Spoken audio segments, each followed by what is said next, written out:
Hello guys, welcome back to my channel Study with Vizu, and welcome back to our journey through the ages of English literature. In part 1 we already explored the earliest beginning of literary heritage. Now in the part 2 we dive into the heroic world of Beowulf poetry and religious poetry. And in case you are new here and not watched our previous video, I highly recommend checking out part 1 of English Literature Journey. You can find out the link of that video in the description box. As we all know that there are two types of poetry in Anglo-Saxon literature. One is pagan poetry, whereas the other is religious poetry. In pagan poetry we are going to discuss Beowulf. Beowulf is the oldest poem in English language. It is written in 10th or 9th century. During that time, the main story of the poem is based upon the folk legends, primitive of the northern tribe. These are the main characters of the poem: Beowulf, Hedgard, who is the king of Danes, Grendel, who is the monster, Hygelac, the king of Geats, and Beowulf, who is the nephew of Hygelac. The story starts as Hodger, the king of Danes, has built near the sea a maid hall called Heorot. It is the most splendid hall in the world. Every night the king and his thanes gather there to feast and enjoy the songs of glee men. But later on, misfortunes befall them. One night after they had gone to sleep, frightful monster called Grendel came. He breaks into the hall, kills 30 sleeping warriors, carries off their bodies and devours them into the lair under the sea. The appalling visit speedily repeats, and fear and death reigns in the great hall. The king warriors fight at first, but flee when they find out no weapon can hurt the monster. The splendid maid hall is left silent. For 12 years, Grendel's horrible raids continue. Joy changes into mourning among the Danes. Beowulf is the nephew of Hygelac, the king of Geats, who live in the Jutland, Denmark. He is a great hero, noted for his bravery and strength. When he hears that Hodger, the good friend of his uncle, is in great trouble, he determines to help unhappy king. Then he crosses the sea with 40 soldiers, raid the Hodger of the monster. Soldiers to get rid of Hodger of the monster. When they get there, they given a feast of welcome in the hall. Then they lay down in the hall for a night. At midnight, Grendel comes and kills one of Beowulf's soldiers. Beowulf has hand-to-hand fight with him. Finally, he rends off one of monster's arm. Then the monster feeds to his Dane and dies. The next night, Grendel's mother descends upon the hall and evinces her son. She carries away the king's dearest friend. In the morning Beowulf chases her into her lair and slays her with the sword and rod by the giant hanging on the wall. When he finds the corpse of Grendel, he cuts off his hand and brings him triumphantly. The Danes award him many treasures, and Beowulf returns to his uncle. Later on, Beowulf inherits the crown from his uncle and has reigns over his kingdom for 50 years. He is a nice king, loved and respected by his people. But a disaster befalls his kingdom.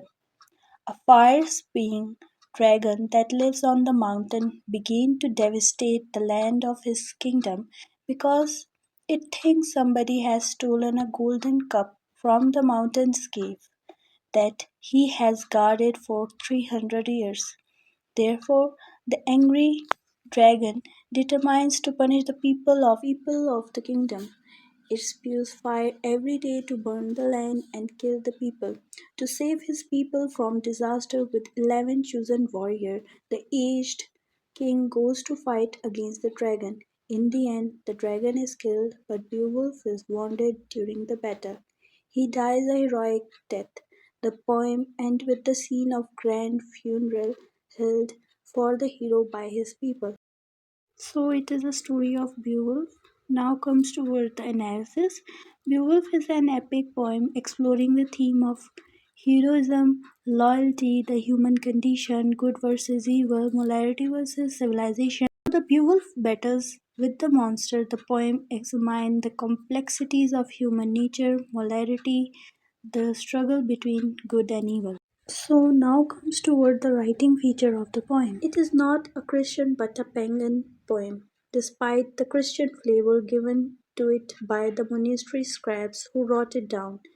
It is a product of advanced pagan civilization. The whole poem presents to us an all-round picture of tribal society.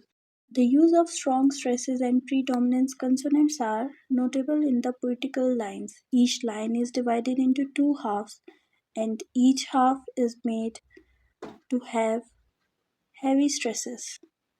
The use of alliteration is another notable feature.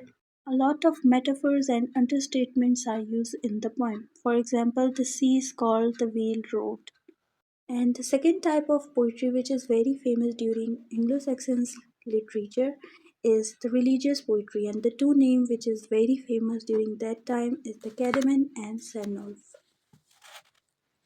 Caedmon, who is also known as the first religious poet of England, known as the father of English songs, his life is widely described in the Bede of Histria Ecclesiastic. Caedmon, who was a humble, unlearned man, looked after the cattle for an abbey in Yorkshire's coast. On the eve of New Year, the feast was held in the abbey. When songs were called for, he stood there quietly because he felt ashamed that he could contribute nothing to the merchant's entertainment. Then he lay down to the cowshed to sleep. In his sleep, he heard a voice asking him to sing. I can't sing, he said, and that is why I left the feast and come here. Nevertheless, said the mysterious voice, you shall sing to me. What shall I sing? Asked Caedmon. Sing me the song of creation. The Caedmon sang a song which became his first poem, named as the Hymn of Praises. Later on, encouraged by the success of his first poem, Caedmon composed many other poems using the biblical material. Beowulf is lived in early 9th century. Expect the unknown composer of Beowulf is regarded the greatest Anglo-Saxon poet.